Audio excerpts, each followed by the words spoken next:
Hi, it's KCCK's Culture Crawl. I'm Dennis Green, and my guest today is true music royalty in Iowa. We toss around words like legend pretty freely, but Bo Ramsey is truly a music legend, and it's an honor to have him on the show. Welcome, Bo Ramsey. I appreciate that.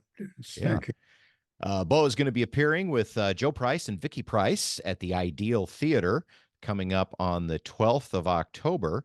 The first time that you have been with Joe in many, many years, but you two started together way back with the Mother Blues Band, yeah?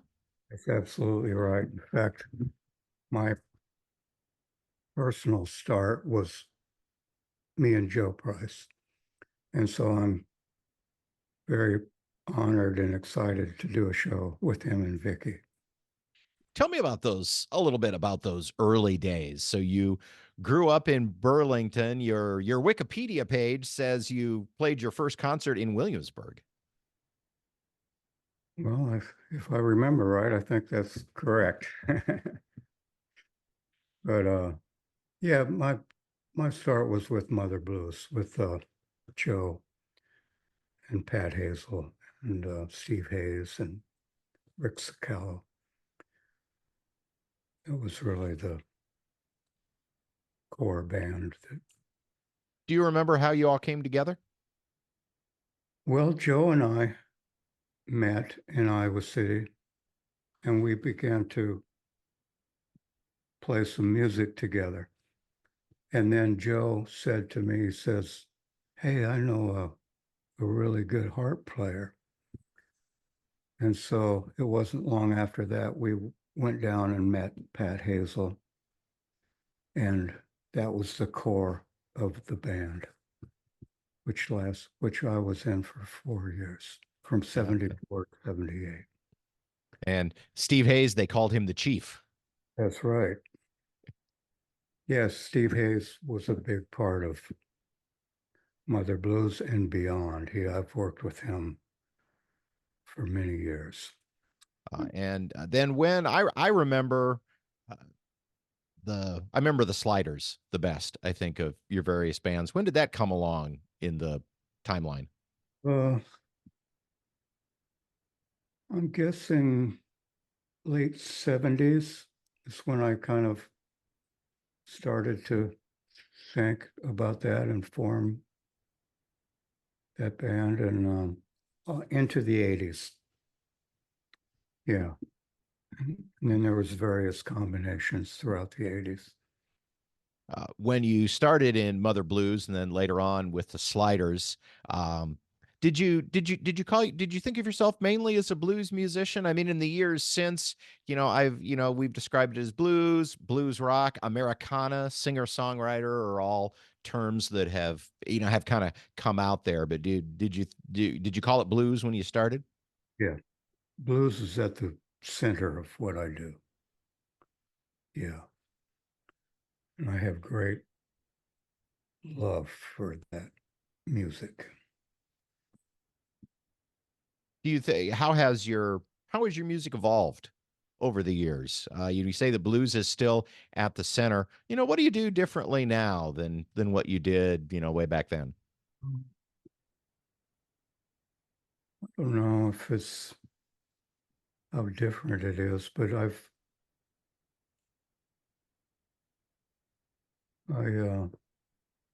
working with other artists has influenced me. And, I've worked a lot of years with Greg Brown, and I toured with Lucinda Williams, who are two really great American songwriters. And so has been a big influence on me, working with other songwriters and musical artists.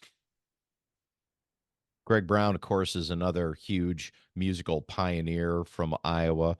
How did you get hooked up with Lucinda Williams? Wow. I had put a record out called Down to Bastrop, and I sent one to I hooked up with these people in Australia, and they ran they booked shows in Australia, and they had a record store there, and they're kind of a all music kind of group of people. And anyway, I hooked up with them, and I sent them they wanted a copy of the CD, and I sent it to them. And then it wasn't long after that, Lucinda toured Australia, and she played the town where the record store was. And after the show, the guy goes, "Hey, come on into the record store and after the show, and I'll give you some CDs and we'll hang out a little bit before you take off." And so she did.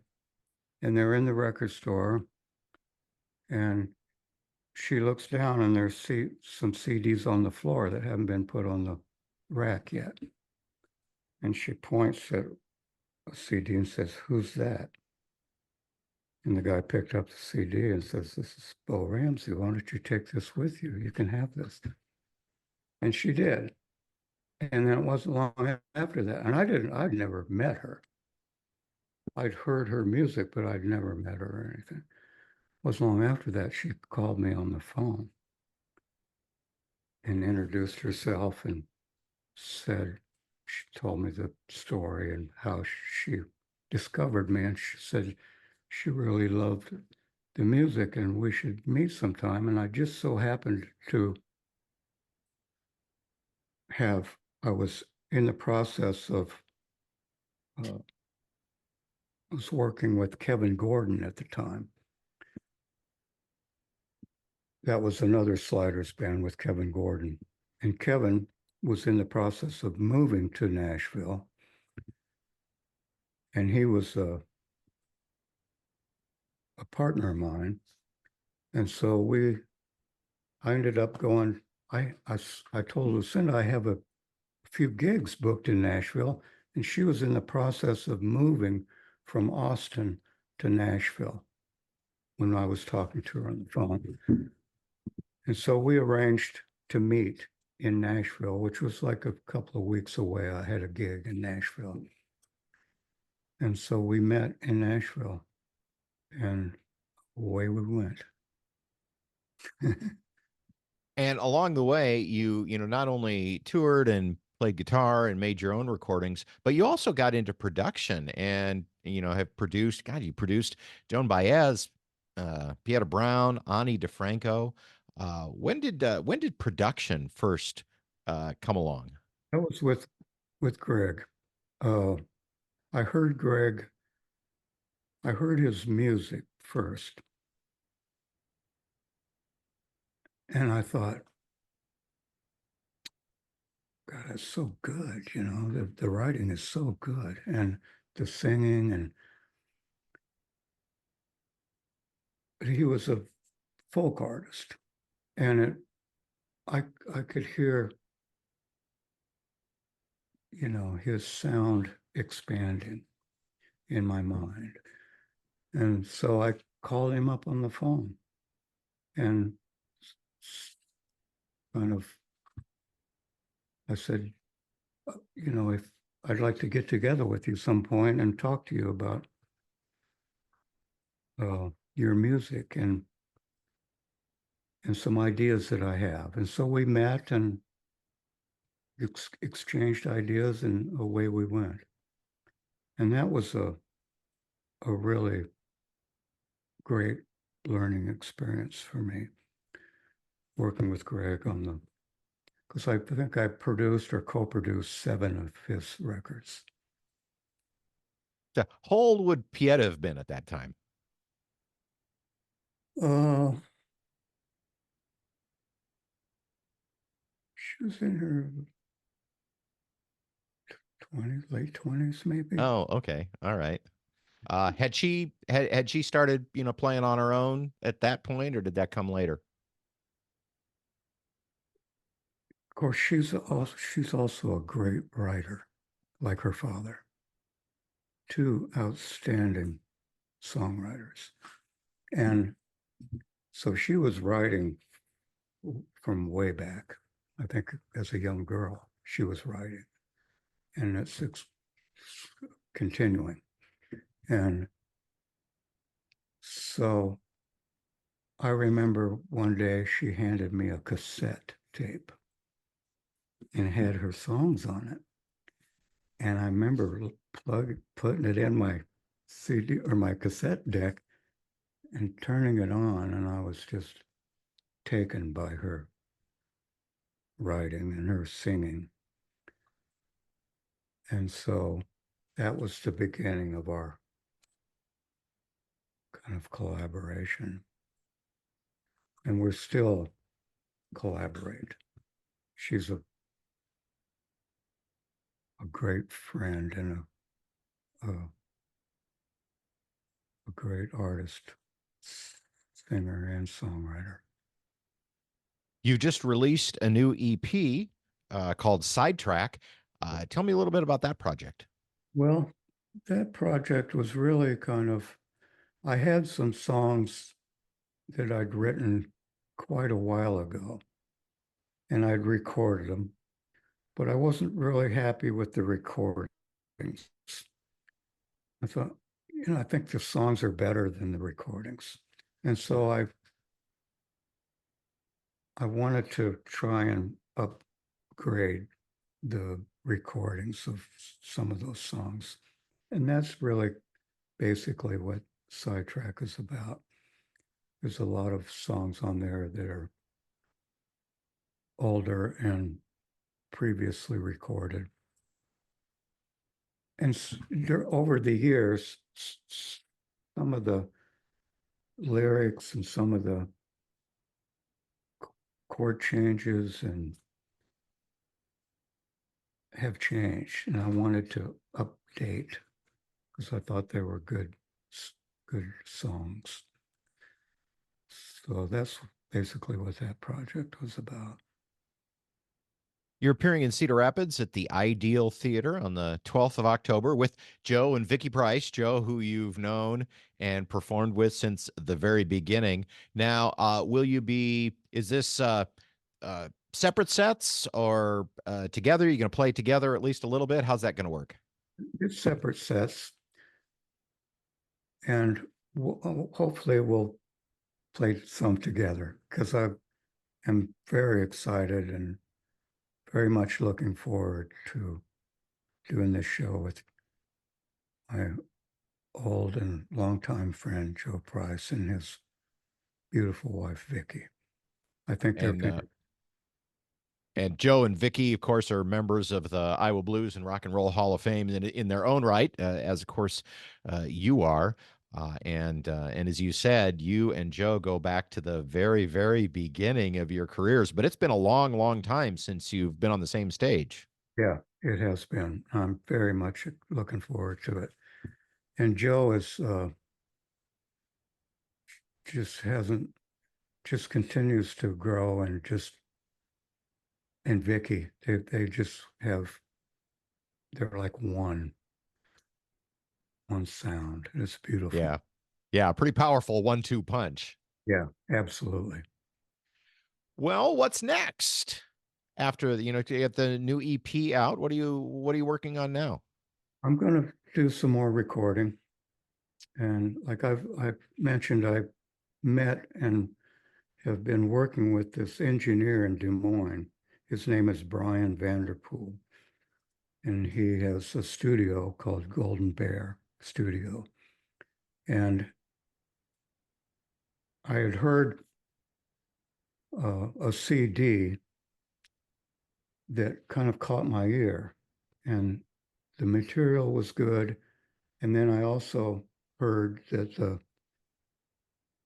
I was curious who engineered this record because it sounded really good. And so I did some research and I found out who recorded the record. And it was not familiar to me, but I got his phone number and I called him up on the phone and I asked if it'd be okay if I came over to Des Moines and met him and also visited his workspace. And it just so happened his studio is in the basement of his house, and it's really a good space, and it's a really good studio, and he's a very good engineer. And we connected immediately.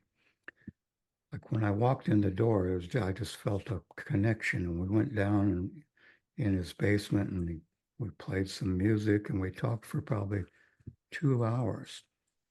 And then I got in my car and drove home, and I had just a really strong, good feeling that this was going to be a long working relationship. That connection that you felt with him is obviously connecting between that engineer. Of course, you mentioned that Brian also played instruments on your EP as well, but as a producer yourself, that was probably a big part of what you did when you were working with somebody new, was to try and talk through and find that commonality with them as you began your project. Yeah. Right. Yeah. I worked for years with a guy in Minneapolis named Tom Tucker, who was a fantastic engineer. And we worked together on Greg Brown records. And then I connected with him, and I was able to bring some other projects to him. He had a studio in Minneapolis called Master Mix. And that was a great name for his studio because he was a mix master. And did a lot of work with him over the years up until he passed away. And so I felt very fortunate to meet Brian Vanderpool in Des Moines, because we have a very strong working relationship. The show is October 12th. It's Bo Ramsey with Joe Price and Vicki Price at the Ideal Theater in Cedar Rapids. Tickets available on the Ideal website, which is idealtheaterandbar.com. Well, it's been some years since you've been in Cedar Rapids, Bo, even though you do live just down the road in Iowa City. So we're hugely looking forward to having you back in Lynn County, and it's just such an honor to get to talk with someone like you, who has really been one of the architects of our blues music scene, but also our entire music scene here in Iowa. So thank you so much for so many years of great music. I appreciate that, Dennis. Thank you very much. You can hear The Culture Crawl live on the radio most weekdays at 10:30, on demand at kcck.org/culture, or subscribe using your favorite podcast player. Watch our videos on the KCCK Facebook and YouTube channels. Our producer is Lydia Kilgore. The Culture Crawl theme is composed by Vivian Shanley. I'm Dennis Green, and I'll talk to you later.